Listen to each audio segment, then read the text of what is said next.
This is the Digital Savage Experience Podcast, hosted by Roman Prokopchuk, bringing you all things digital marketing, tech, business, and motivation.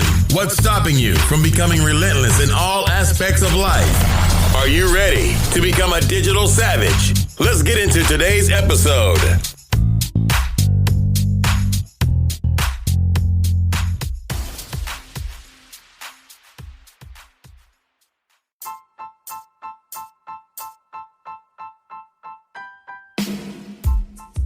Hey everyone, this is Roman Prokopchuk, and this is the Digital Savage Experience Podcast.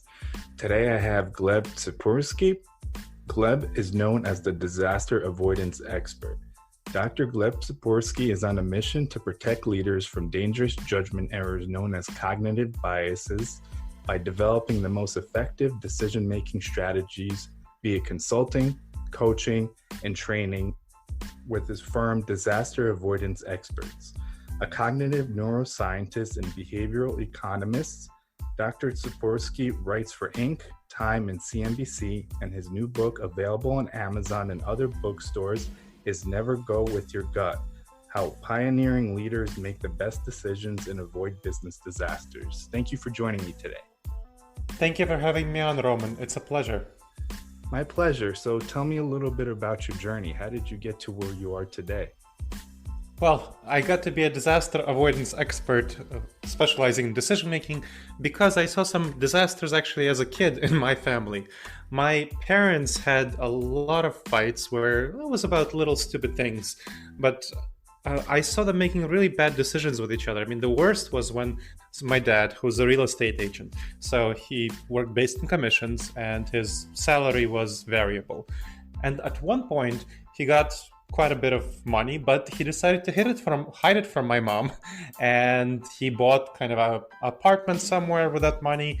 And once she found out a couple of years later, she was really pissed. She was very upset, and they had a big blowout fight. They separated for a while, and then they eventually got back together, but she could never really trust him again. So seeing that, I was mortified by the kind of decisions that my dad made.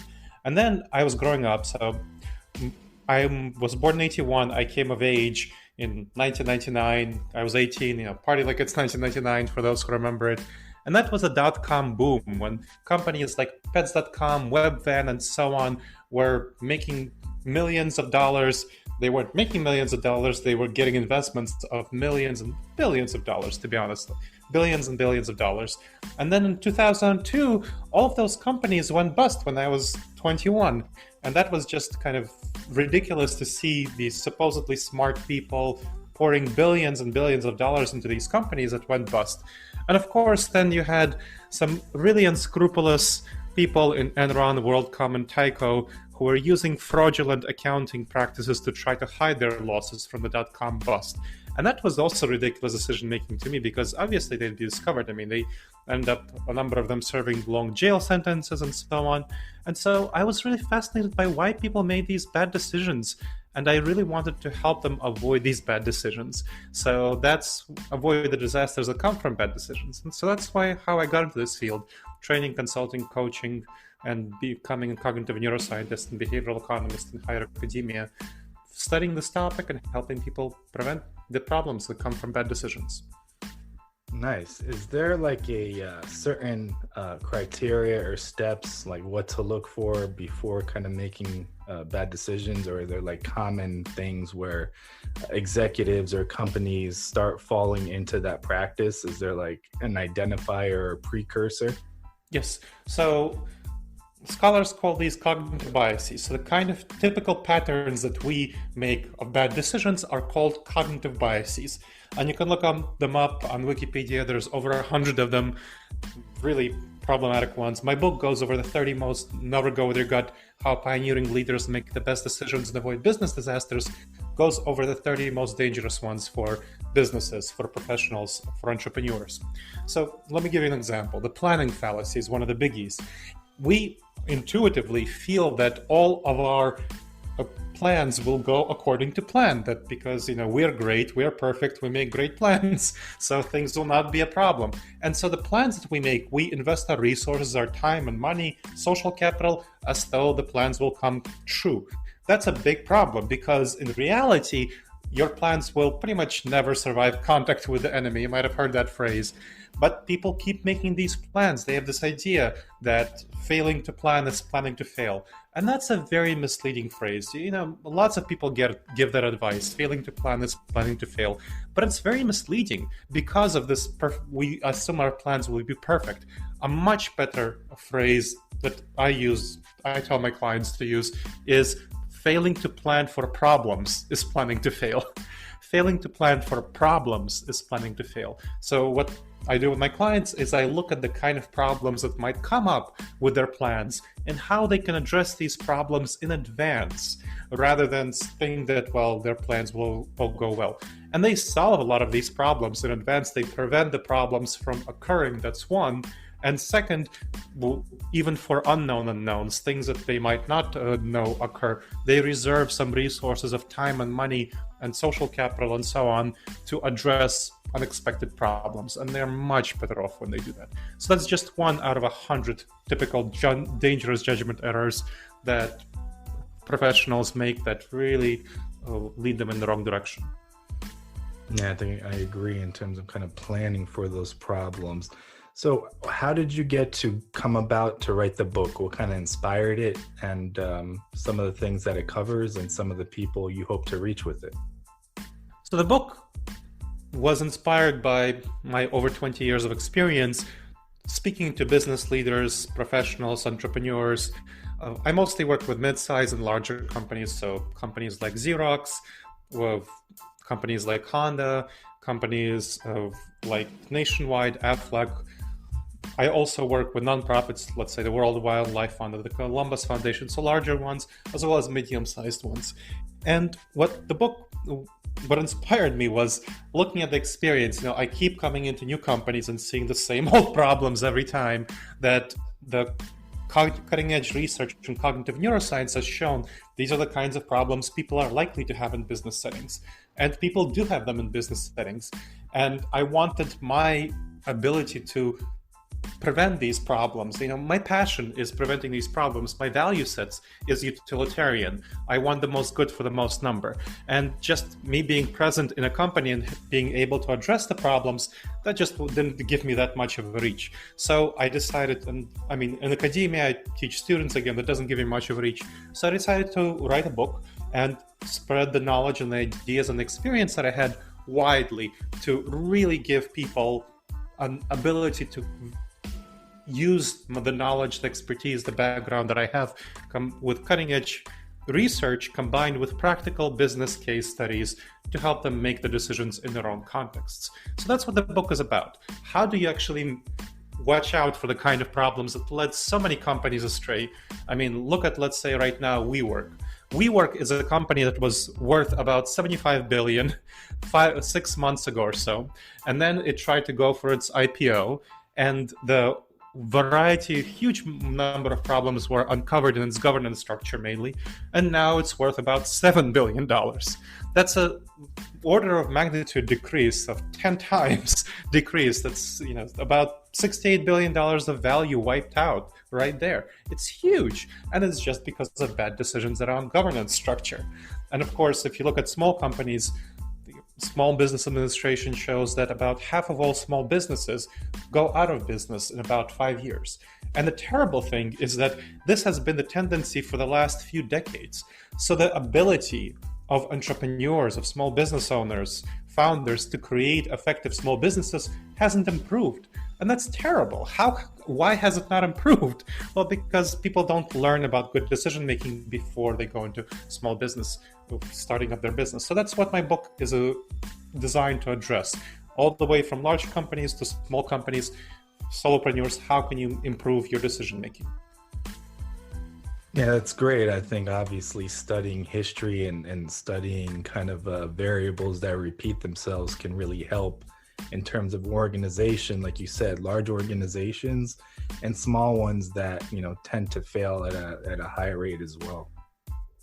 Yes, they do. And what I talk to people about is how do you address these failures? Perhaps one of the biggest problems that people make the mistake of, kind of the underlying principle behind these cognitive biases, is that our decisions are intuitively driven by emotions. I've probably heard people tell you to go with your gut. Go with your gut. That's emotional decision making. That's really, really bad. Now, our emotions drive about 80 to 90% of our decisions if we let them. That's just the intuitive natural state. That's how our emotions drive our decisions. It's not data, it's not rational thought. 80 to 90% of our decisions are driven by our emotions. So people, what they do is they feel in their gut that something is true, that something is the right way to go, and they go with it. They feel that certain information is true and accurate, and they decide to incorporate it. Now, whether they feel the information is true and accurate has little to do with whether it's true and accurate. People believe misinformation all the time, whether in business or other areas of life, and they make terrible decisions all the time, whether in business or other life areas. Like you said, that's kind of a high rate of business failure.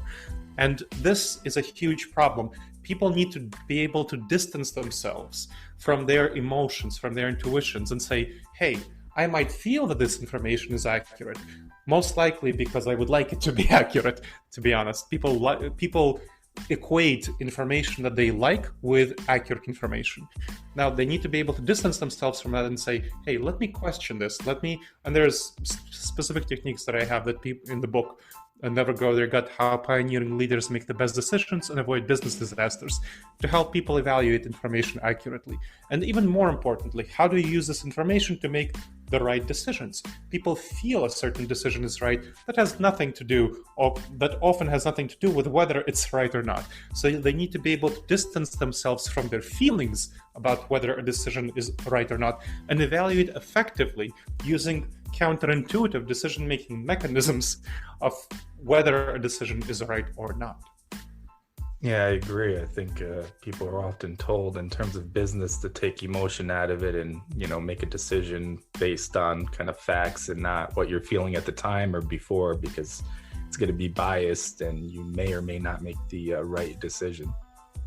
People are told that, but unfortunately, the vast majority of business leaders don't. I was talking to somebody, a fellow business leader, about how other business leaders make decisions. And he asked in a CEO peer advisory group, how often, do you go with your gut or do you not? And he told me that every person in the group, and that was a group of about 15 people, told him that, I go with my gut. That's what I do. And that's very typical for business leaders of all sorts, from business leaders in big businesses, medium, middle market companies, to small companies. They go with their gut, they go into their intuition, and they don't ask the really effective questions that would prevent the kind of problems that lead to decision disasters. So I developed a very quick technique that people can use. It takes less than 5 minutes to use this technique to ask the kind of effective questions about any decision that are very likely to prevent a decision disaster. They would screen for the vast majority of these cognitive biases that cause us to make bad decisions. So, first question: what important information did I not yet fully consider? Again, what important information did I not yet fully consider? You want to look especially at information that goes against your preferred choice. Again, information that doesn't feel comfortable, it goes against your preferred choice.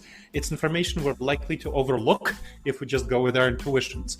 But this information, if you can try to disconfirm your preferred choice, say, hey, how can this preferred choice be wrong?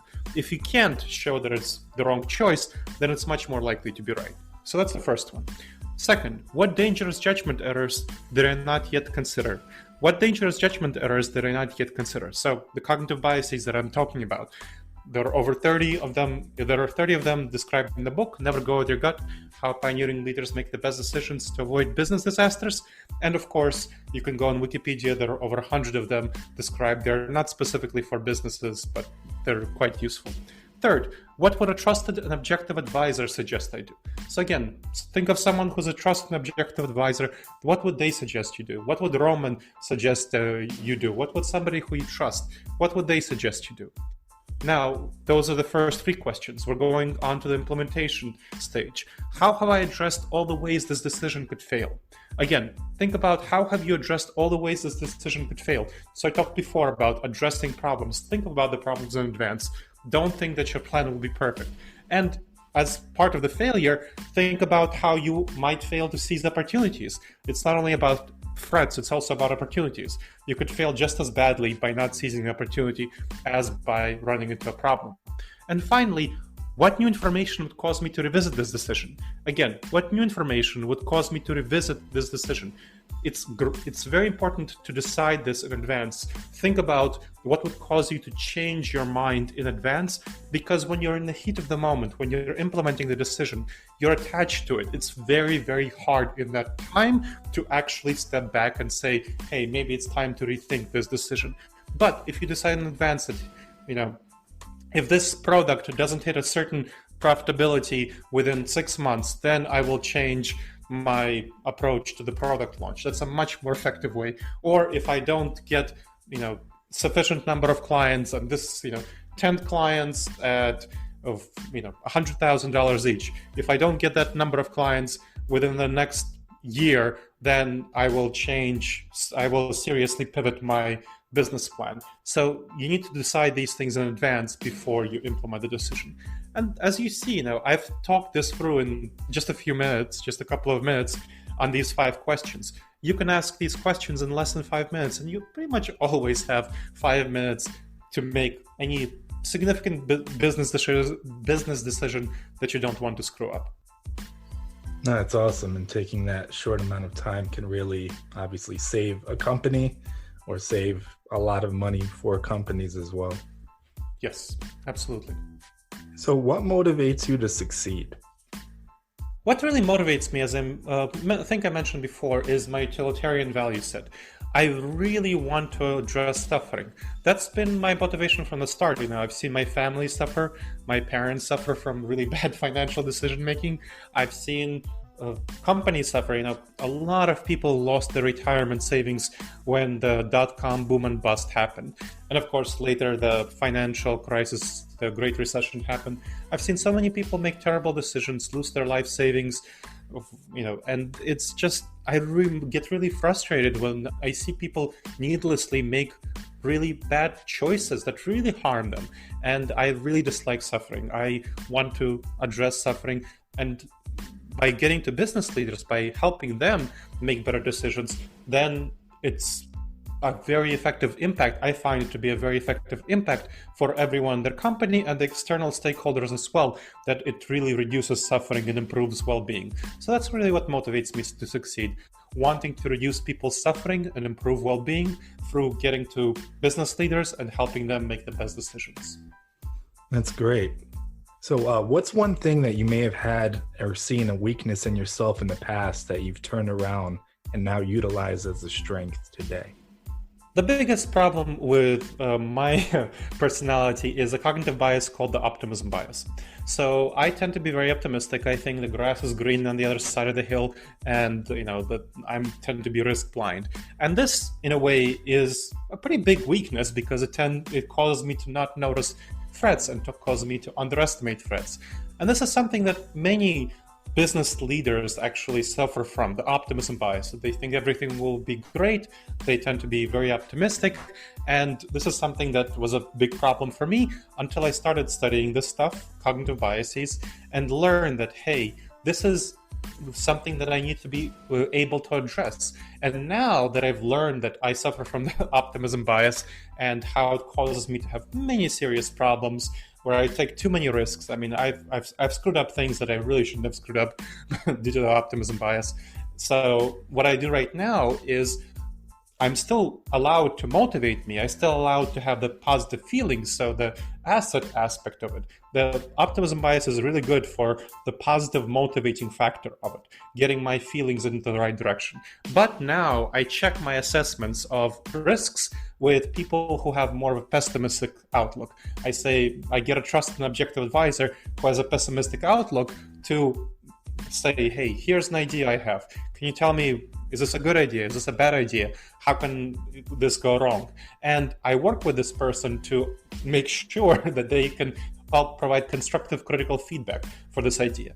So the key here, the broader principle here, is to look at where your emotions are likely to lead you astray. So for me, it's optimism. and then retain the part of your emotions that's really helpful. You're not going to suppress your emotions because you really can't. They're still going to drive your decision making without you realizing it. What you need to do is channel them in the right direction. So I channel them in the motivation aspect of it.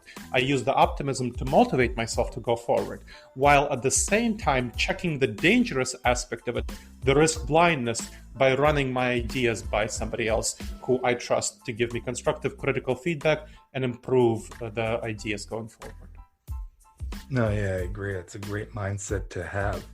So what's one thing that you have in terms of advice for the audience, personal or professional? So the thing that I tell folks is to always check with your head before going with your gut. Again, always check with your head before going with your gut. Now, talked a lot about the gut here. Why am I critical of the gut reactions? Because the gut reaction, according to the recent research, is actually not adapted for the modern business environment. You'd be surprised. It's actually adapted for the savanna environment, when we were lived as hunters, foragers, and gatherers, and in small tribes of a dozen people to not more than 150 people. We lived in those small tribes. We were very tribal. And we also had the fight or flight response, where we had, you might have heard of it as a saber-toothed tiger response, where we had to get away from saber-toothed tigers. So our ancestors are those who jumped at 100 shadows and reacted to them very strongly in order to make sure to avoid that saber-toothed tiger. If they didn't, they wouldn't survive. So we are the descendants of those people who survived based on having a very strong excessive threat response. We're also the descendants of those people who survived based on having a very strong tribal response, meaning liking people who look like us, not liking people who don't, who look like us, who think like us, and so on, and also having a very strong desire to climb the social status, to be high in the tribe. Now, those problems, those tendencies cause a lot of problems. They cause a lot of the cognitive biases that lead us in the wrong direction. So that's why I tell people, don't trust your gut reactions. Your gut reactions are going to lead many cases into cognitive biases. So you always want to check with your head before going with your gut, rather than going with your gut on business decisions. Yeah, I agree. And that's kind of the framework for everything. So I really appreciate you coming on today. Can you let the audience know how they can find you? Sure. They can find my book, Never Go With Your Gut, How Pioneering Leaders Make the Best Decisions and Avoid Business Disasters, on Amazon, Barnes & Noble, your props to indie bookstores, anywhere online, in-person bookstores. So check those out. They can find out more about my work by going to disasteravoidanceexperts.com. Again, disasteravoidanceexperts.com. I have a blog, videos, podcasts, various free resources you could check out. And you can check out my paid resources, consulting, coaching, speaking manuals, books, and so on right there as well. You can connect with me on LinkedIn, Gleb Tsipursky, Dr. Gleb Tsipursky on LinkedIn. Again, that's GLEBTSIPURSKY on LinkedIn. And finally, if you have any questions about anything I said on this podcast, just email me, Gleb, Gleb, at disasteravoidanceexperts.com. Again, Gleb at disasteravoidanceexperts.com. Awesome. Thanks again for stopping by. Thank you so much for having me on, Roman.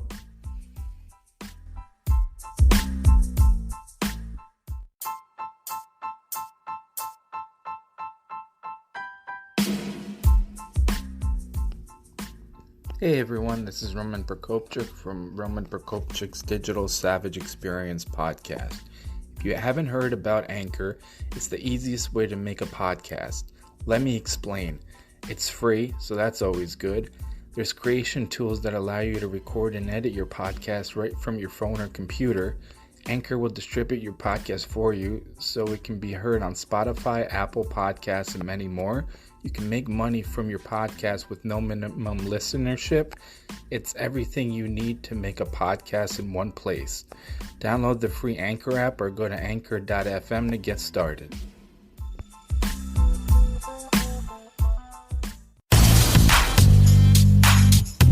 This podcast has been brought to you by Nova Zora Digital. Find out how Nova Zora Digital can help your company grow online. Learn more at novazoradigital.com. Until next time, all you digital savages.